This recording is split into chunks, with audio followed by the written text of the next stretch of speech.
Hey everybody, and welcome to FYB's, and once again, and welcome to FYB's live French Open webcast. Today is Friday, what is it, the 28th? Yeah, that sounds about right. Friday the... May 28th.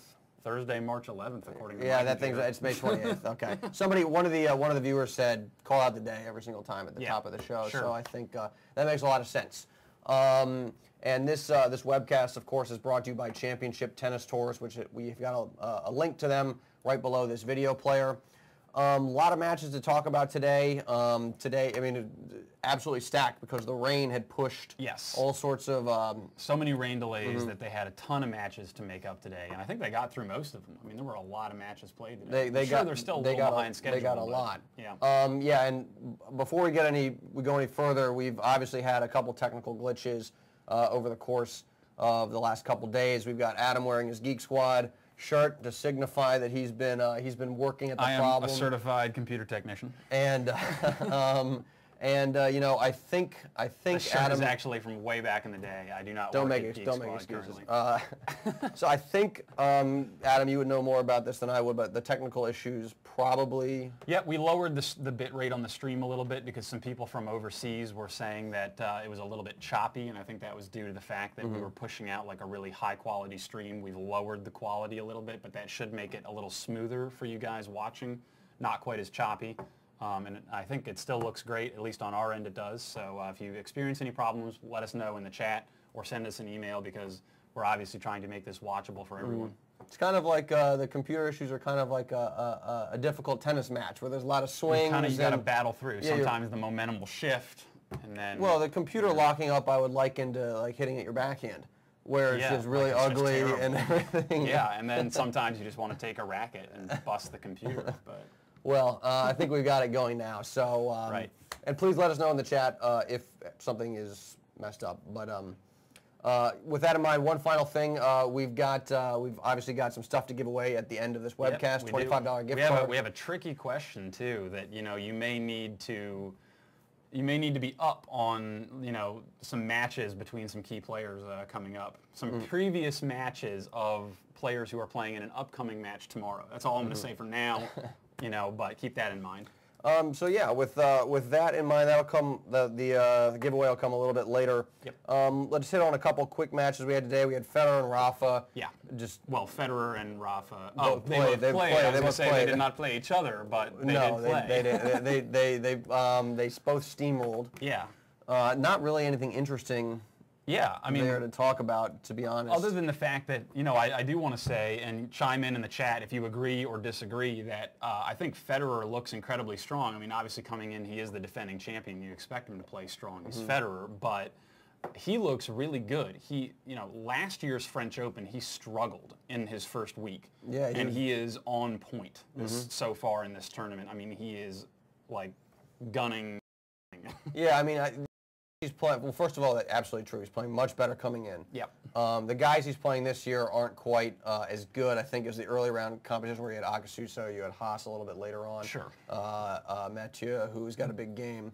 But that's good, I think, for Federer that he hasn't run into any trouble yet, and he shouldn't have trouble against the guys that he's played, and he hasn't had trouble. So I mean, that's a good sign. We talked about this a little bit yesterday. If Fed was struggling right now, it would be sort of a dangerous.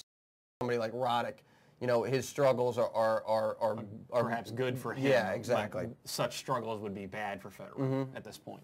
And tomorrow we have, just in the chat, we have Rafa Hewitt. I think that's going to match. I think that's talk about like a matchup of contenders. But yes, I think it'll be a massive. They've played before at the French, and it wasn't pretty for Hewitt. It was well, was out of deference to Leighton. Yeah, Rafa is playing incredible right now. He looks great. And so is Roger. I mean, they're both playing great. I mean, I think barring a disaster, essentially, you're going to get those two guys in the final. I don't want to jinx it, but, Federer plays Wawrinka in the next round, and Federer's had plenty of success against him. The last time they played was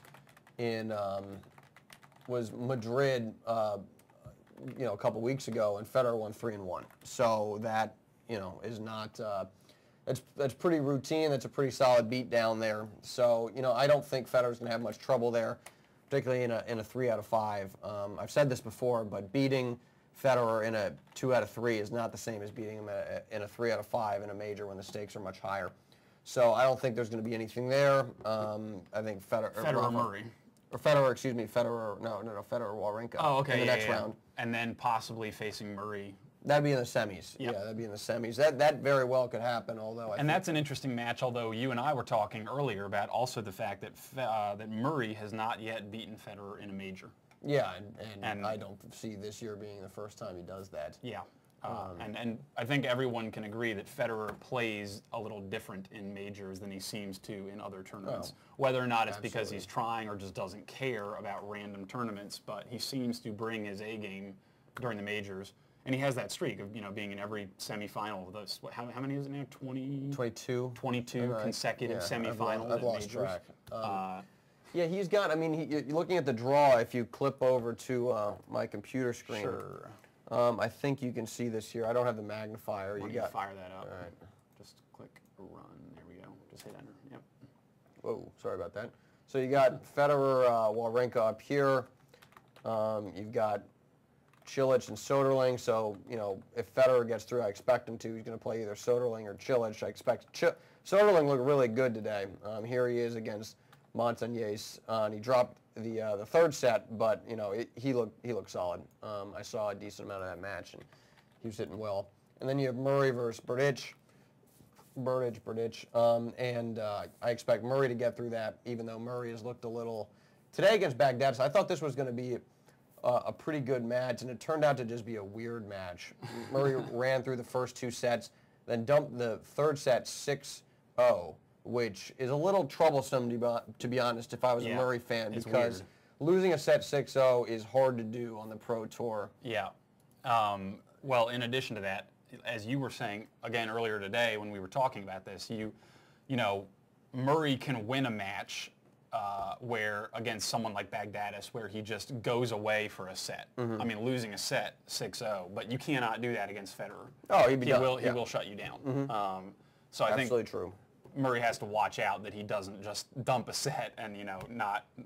He didn't even get up off the chair after the second set. Yeah, basically. I mean, you're right. A mental lapse like that against one of the top flight players, you lose the first set, you're in really bad shape. Yep. Really bad shape. So you have to win 3 out of the next 4 sets.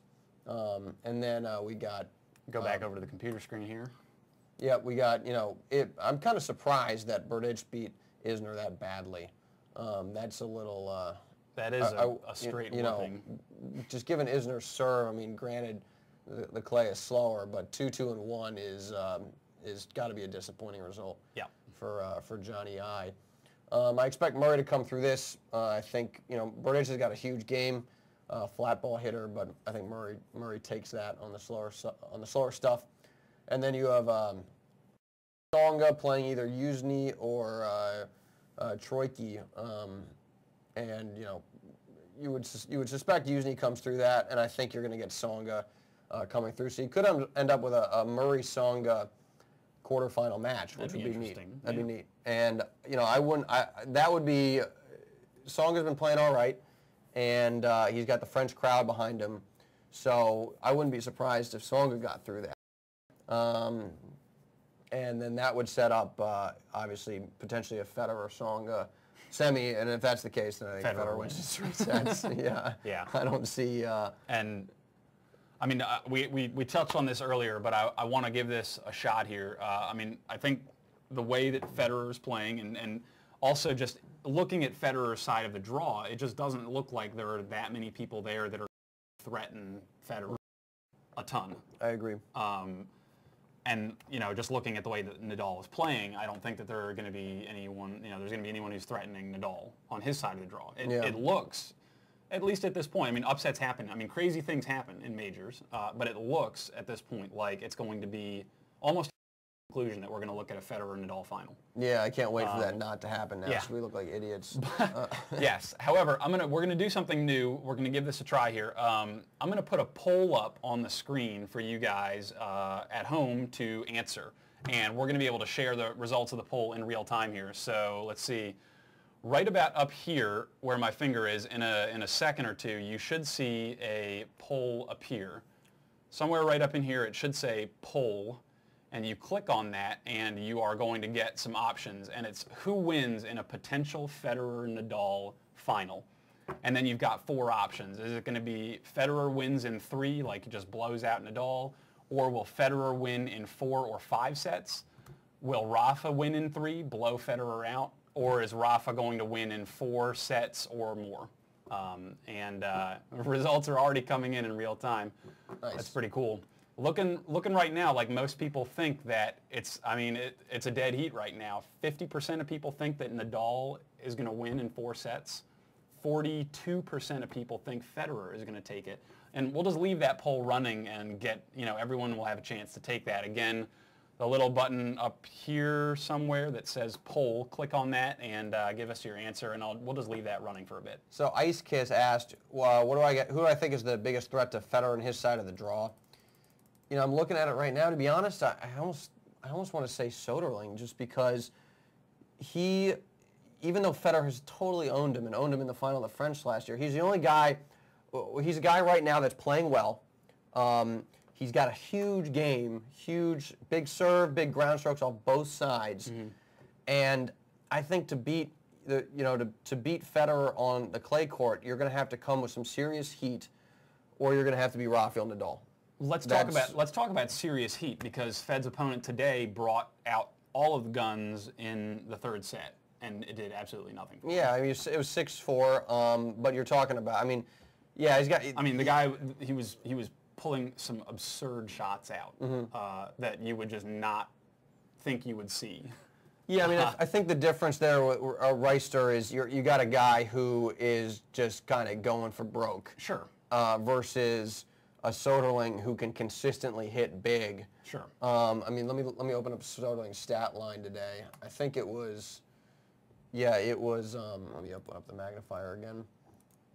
We've got unforced errors. Soderling was sitting on 49. 49 unforced and then, errors. But then winners is 55. I guess that doesn't take into account the 20 aces that he hit, which is 20 aces is pretty solid on a clay court in 4 sets. But 55 winners, I don't even 49. think we've seen. I think maybe Roddick put up a number somewhere close to that in his first round. Yeah, this stat line, the about 50 winners, 50 errors, was really similar to Soderling Nadal last year. Yeah. So, I think, and then of course 64% first serve. Soderling's playing well. Federer, I think from a mental standpoint, owns Soderling, but if you're talking about a guy who I think is playing well and has, again, that firepower needed to take Fed out, I think it's him. I don't see Murray winning on a clay court. The guy's got. People are laughing in chat about 49 unforced errors. he had more winners than unforced errors. I suppose that's. But the point with the unforced errors, though, that's actually you look at that and you might say, well, that's a terrible stat. 49 unforced errors. It's awful. What he's doing is he is pulling the trigger, and some of them are going to go in and some of them aren't. But with that style of play, he is going to be dictating a lot of points. He's not going to be sitting back there like Murray and just rolling the ball back and giving Federer looks to just run around and hit his forehand. When Murray does that, and Federer has said that, he says, the guy with the more offensive game is typically going to win. It's when my isn't there, when my forehand is off, I'm going to lose to Murray. Yeah. But if it's on, I win every single time. Now with Soderling, he is not going to be sitting back there grinding. He's going to say, here's a look, I'm taking a cut. Exactly. And if he's making his shots, that's going to pressure Fed more than and other guys like Berdych, who was up 2 sets, I believe, to none against Federer in 08. Don't believe it was this year at the Aussie Open, and then at Miami. Berdych will go for his shots. He'll pull the trigger, and when he's making shots, there's not much you can do. Federer's got a ton of variety, great game. Obviously, it's instant offense, but if you just reduce the number of opportunities he has. Once again, people in the chat are making fun of your pronunciation of. I say Cilic is right. It's no, Cilic is correct. I think someone spelled it Cilic. I used to say chat Cilic. For you. Guys, I mean, this should be clear at this point. I am a master of mispronouncing names. Okay, so to let's. the point where I probably should just give up. Let's go back and real quick. I want to give you the final results. I'm going to stop the poll here, but it looks like 3.5% of people think that Roger Federer is going to win in 3. So virtually no one believes that Federer is just going to blow Nadal off the court, and I think that's probably right. That's good job, guys. And what's wrong with those? What's wrong with those people that voted for that? And okay, so about 43% of people think that Fed is going to win in 4 or 5 sets. So it looks like grand total wise, about 46% of people think that Federer is going to take this. Either in 3 or 4 or 5 sets. And then, going to Nadal, virtually 0, not 1 vote think that Nadal is going to take this in 3. So they all think that Nadal is going to drop a set to Fed. And the other 54% of people think that Nadal is going to win it in 4 or more sets. Yeah, I mean, I think 4 sets is a pretty good guess. Yeah. Nadal in 4. Probably. Yeah, I think Nadal in 4 right now is a good estimate. Yeah. With that in mind, let's move on. A couple matches I want to hit on real quick. We actually have we got a number of things to talk about. Kirilenko beat Svetlana Kuznetsova, last year's defending champion. Yeah. Which was big win for her. Big win for her. I don't know if I want to say it was that surprising, considering Kuznetsova has been all over the map recently. It came down. I wouldn't say that it came down to the wire because it didn't go to a tiebreak. But at the very end of the match, 3 sets. Yeah. Kirilenko was serving for it, and she faced actually I think 2 break points at the end there, and was able to pull it out on some errors by Kuznetsova. Yeah, Kirilenko is a talented player, but she not always mentally there. I mean, there have been matches in other majors where she had a good win against Sharapova, and then she beat Sharapova in the first round of the Aussie Open, and then got destroyed, I believe, if memory serves, in a later round. So sometimes she shows up to play, and sometimes she doesn't. Yep. Which is actually the same of Kuznetsova. Sometimes Kuznetsova's there, and sometimes she's just mentally not locked in. So. You want to look at a score line for that match?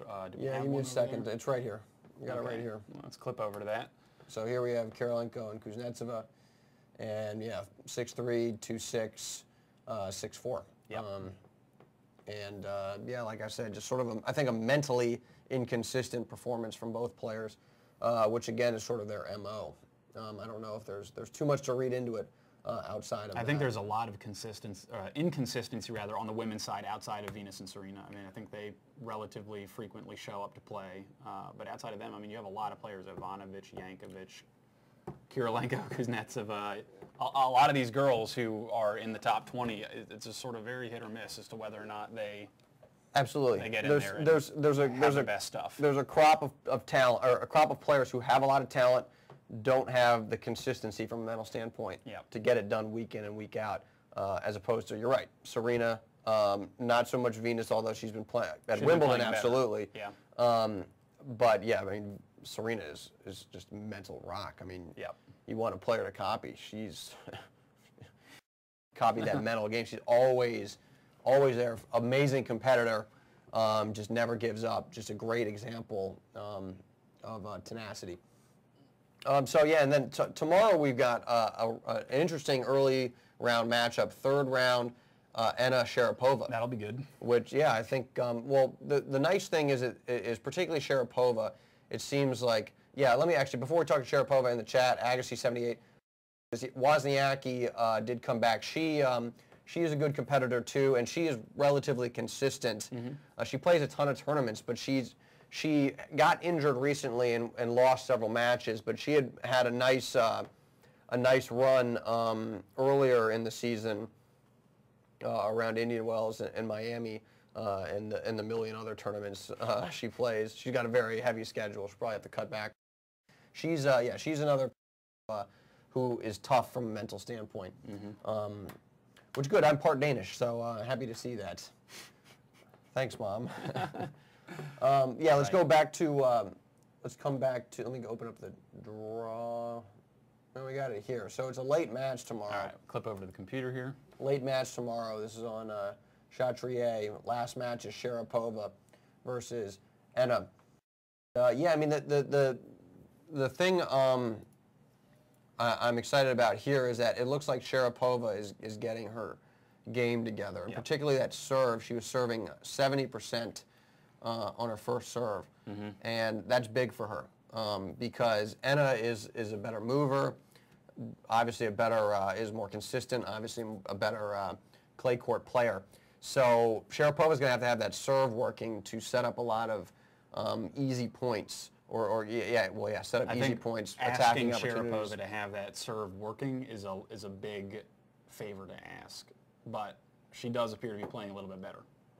Yeah, I mean, she went back to her old motion, service motion. She obviously had shoulder issues, with the surgery and everything. But if she can serve at a high percentage, then she's definitely going to be in this match because having a big serve on the women's tour is such a big advantage, more so than on the men's side. Yeah. If I to pick, I'm going to go Enna. I picked Enna to win the tournament. I'm I think I'm going to go Enna in 2 sets, 2 close sets.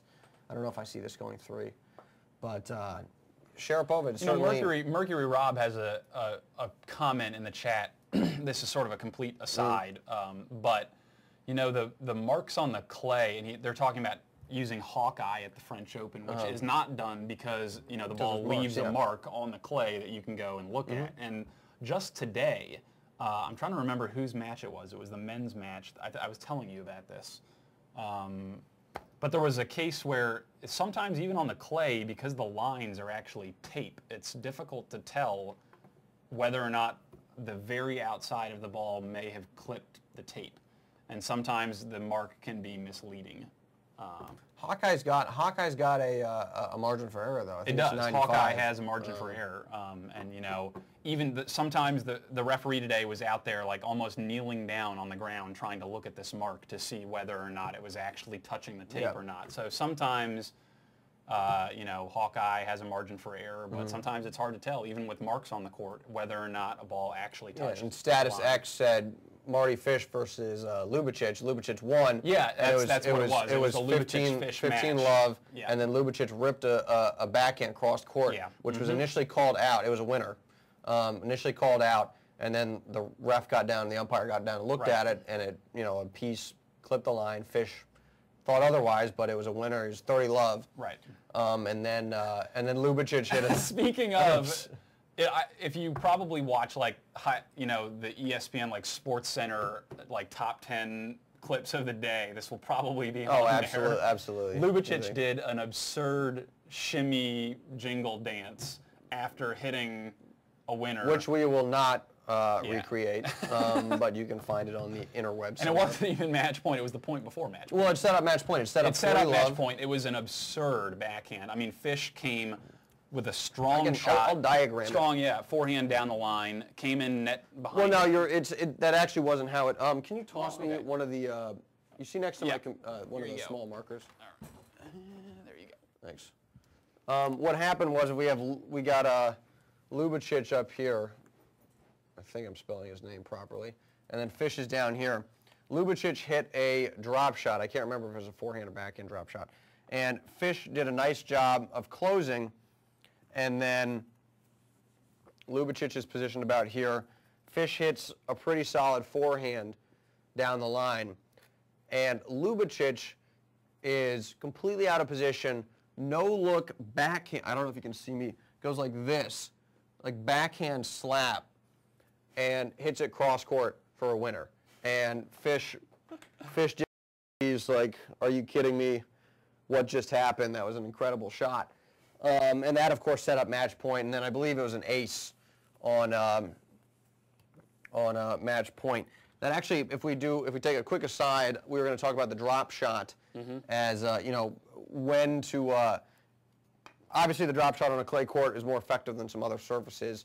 So the pros are some pros are using this all the time. But the good time, there's a couple times when the drop shot is appropriate, and the first is when your opponent is far behind the baseline. This is somewhat self-evident, and we'll just say the drop shot gets hit here every time.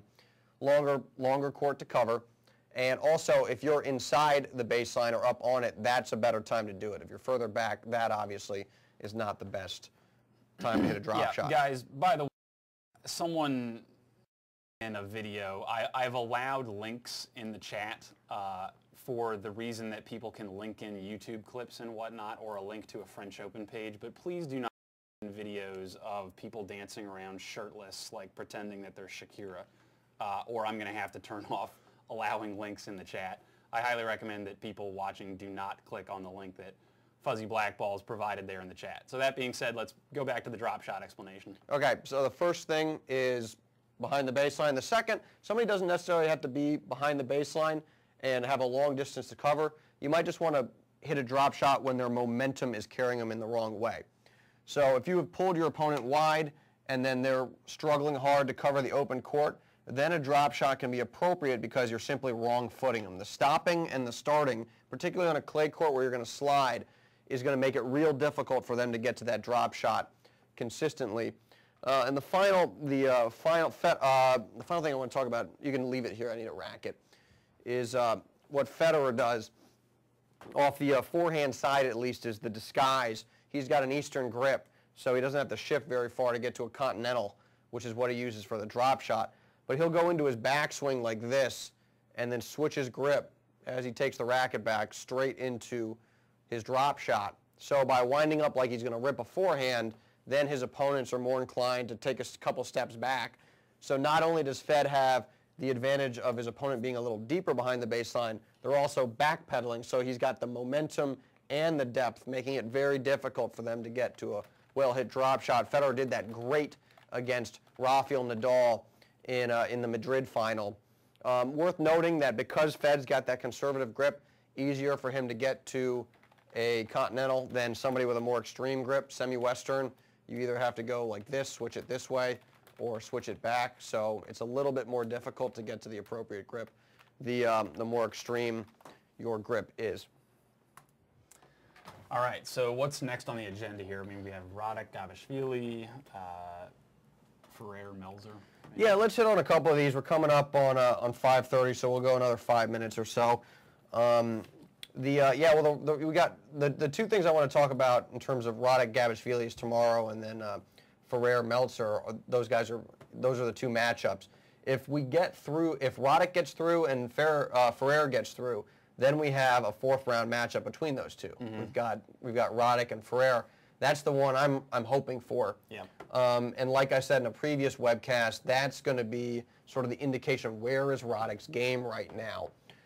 How well is he playing? If he can get to Ferrer, but if he can get through Ferrer, then you have to say this has been a great tournament for him. I mean, if he wins tomorrow, it's going to be a good tournament. Yeah. Fourth round of the French Open for a guy who's clearly not a clay court player and hasn't played, any tennis since Miami. That's a good result. But then if he beats Ferrer, then you got to say, man, this guy is on point, and he's continued his success that he started at Indian Wells, and he continued at Miami, and then is carrying over to clay. You got to say this guy's gonna have a great grass court season as well. Yeah. He's just brought the A game again. I think a lot of credit there goes to Larry Stefanski, his coach, who has really done a good job of sort of diversifying Roddick, yet keeping the stronger elements of his game intact. Exactly. Yep. No, that's the perfect way to phrase it. Absolutely. So that's what I want to. That's one of the matchups I really want to see on the men's side, because I've enjoyed this rejuvenation of Roddick to a degree. There's no clay court season. There's two tournaments basically. There's no three. Yeah. Well, sure. It's a two tournament season. Or you have Halle. Just continue with my. Will Roddick ever win Wimbledon? If he's facing Federer. If he's facing Federer, I don't think so. If he was going to do it, last year was probably. I don't know. That's tough. I mean, he would have been up 2-0 if he had just made that backhand volley. Unfortunately, kind of one of the all-time, oops, shots. It's going to be tough for him to do it. Although, if he plays like he's been playing, I think he can certainly make a deep run. hopefully he's on the other end of the draw as Federer, and then you might actually get like a Rafa and Nadal semifinal, which would be an interesting match. And I think Roddick would have a very good chance there because he obviously beat Rafa in Miami, and I think he has a framework on how to do that now. A good game plan. So I think, and again, a lot of credit goes to his coach, Larry Stefanski. So that matchup is going to be, like I said, what I'm hoping for. So those matches, let me look at the little schedule of play over here.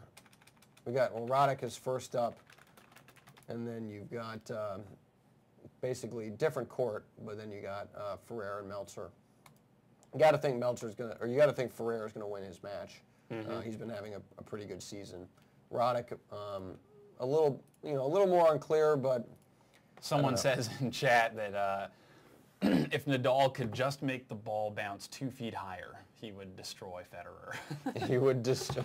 I think it's actually, on TV, the angle that TVs shoot at it's hard to tell sometimes just how much action Rafa puts on the ball. And it's sort of one of those things that you have to see in person to really appreciate. I put a link in the chat, and it is video that we shot last year from about 10 feet directly behind Nadal.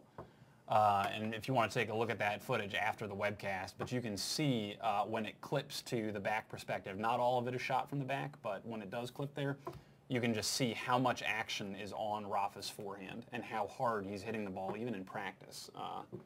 But I mean, Rafa's already hitting with so much action. I don't know how he would make the ball bounce any higher. I mean, it's crazy. He's actually brought his trajectory down a little bit. I was at the French Open in 2005. I'd never seen Nadal play. I didn't really know who he was, and that was the first year he won. But I was watching him play Sebastian Grosjean, and he actually had a higher trajectory back then than he does now. He's brought it down. He's a little bit more aggressive, but the ball was 5 to 10 feet over the net every single time, and I've never seen a ball hit and kick and all sped up after it bounced. And people, in person, you could see those guys. Somebody like Grosjean just struggling to handle that stuff. It was really incredible. It was Nadal, and that was the first time I'd seen Safin in person too. Yeah. And I'd never seen a guy hit bigger than Safin playing, and he actually ended up losing. He was playing Robredo and exploded a racket on his chair, on his bench. So it was nice to see the full Marat Safin in action. Big game and lose temper. Yeah. Okay, with that in mind, let's move on to our question. Someone wanted go ahead, because someone also wanted me to link in the footage of Nadal hitting at 2010 Indian Wells from behind, and I think he's playing. No, that's not the one against Robredo. There's another one. No, but that link there is Nadal hitting from behind and playing some points. Should give you an indication as well. And we've got more of that footage. People have been asking, you're uploading so much slow-mo. Where's the real-time stuff? Where's the real-time stuff? We're getting through all that slow-mo stuff, and we have a ton of real-time stuff as well. We basically had 2 cameras. We had 2 cameras that were rolling full-time. The 2 cameras that we're using for this webcast right now were sitting there on players virtually the entire time, 10 hours a day for 7 days. Yeah. So So there's like 130 hours probably of real-time footage with sound. It's coming, don't worry. Yeah. There's just so much to get through. I mean, the Geek Squad can only edit so much. Geek Squad can only do so much. Then you have to go to Circuit City if you want additional footage. Oh, okay. So really? Aren't they going out of business? I think they're already gone. Oh, are they? Okay. Yeah. All right. Question for today is Roger Federer, who was... Oh, wait, that wasn't my question. Wait a minute. Wait a second. All right. Wait a minute. Here's the question. Federer is playing Wawrinka in the next round. When was the last time that Wawrinka... You got to go the year and the tournament. Last time Wawrinka beat Fed. First person in chat wins $25 gift card. Yep. When was the last time Stanislas Wawrinka beat Roger Federer? We need the year and the tournament. Yeah. So... Collenberg got it. It was Sorry, tennis MCMC. It was Some Monte people are, Carlo like, really on 2009. point. I mean, they know their stuff. I got to make it It's more like difficult. 5 I got to make it seconds. more difficult. Like, what's We need the score? we need some deep question where people have to browse around Atptour.com for an hour just something before like they get it. like what is the 4th word on this page? Or like, hang on, let me. There were like 3 people there who shot out, 4 people who shot out answers really All right, quick. so go. I am Calamber. I'm messaging you right now. Calamber, don't leave the chat before we get all of your info. So do you want to wrap this up here? Yeah, hang on. Let me just. A couple people in the chat. Shoot, if you guys, we're about to wrap up, but if you have any questions, just submit them right now, and we'll answer a couple, and then we'll let you guys enjoy your Friday evenings. Yeah, also, if you guys would like to see something diagrammed on the whiteboard, shoot us an email and let us know. Or come to, we start the webcast rolling about 45 minutes ahead of time to let people join and get situated, on the channel before we actually start going. So if there's some, Wonder why. something you want to see diagrammed, how someone moves a particular point that was, on the highlight reel for a day, and how that contributed to how they won or something like that, put it in the chat or send us an email, will@fuzzyyellowballs.com, I think, and we'll make Yeah, sure I mean, or I would just do it. I would do it in the chat. I wouldn't email me. I think the chat is easier. either the chat or the comments below, like a previous webcast, because I look at all those. Sure. So that would be the best place to. That'd be the best place to get. The date was lovely, Colby. Colby, slow your roll, we man. went to dinner, and then we went to The Liar, which is a play written in 1644, and it was excellent. So, if you must know. Transitioning. Can Cilic beat Soderling? I doubt it. Not the way Soderling's playing. He's playing too big, and Cilic is not. I think he's a little raw, and I don't see him playing well on clay. He's obviously a big guy, and a big hitter, and I don't think he's figured out how to translate that game like Soderling has on a clay court. So I don't see that happening. I think Soderling probably wins that relatively convincingly. I believe Soderling went. He went 5 today against Leonardo Mayer. So I don't see that that materializing. So is that match tomorrow actually? Look at that. I know. It does not appear so. So that'll be a Sunday match, Soderling versus Cilic. That'll be a good one. All right. Well, with that in mind, Nate had a question, but we'll get to that tomorrow, Nate. We're running about 10 minutes over here, and we want to keep it to about a half an hour a day. It was about returns, and we'll get to that if you're watching the webcast tomorrow, Nate, first thing. So let me stand seconds or further back. Yeah, the same. I see what. Okay. Yeah. Okay, I got it. Yeah, Nate, we'll do that tomorrow. We'll start at the top because we can relate that to maybe what Serena Williams does. Yeah, because she's a good example of someone who adjusts her positioning when she's returning, and she's arguably one of the best returners, if not the best, on the women's tour. So with that in mind, Adam, Geek Squad, any parting shots? Maybe some computer tips? No, this was the first day that we did a webcast with no technical errors. Yay! We figured it out. It took you a week. I'm just kidding. No. Right. Okay. Tomorrow, 5 p.m. We're doing a webcast tomorrow, Sunday, and Monday, even though it's a holiday here in the US. If you guys can get away from your barbecues or your pool, we would. we're gonna do it. Yeah. So, all right. Well, with that in mind, everybody enjoy. For those of you in the States, Memorial Day. Have a great weekend. Yep. Have a fantastic weekend, and like I said, we will be here. So we will see y'all tomorrow at 5 o'clock. Bye, guys.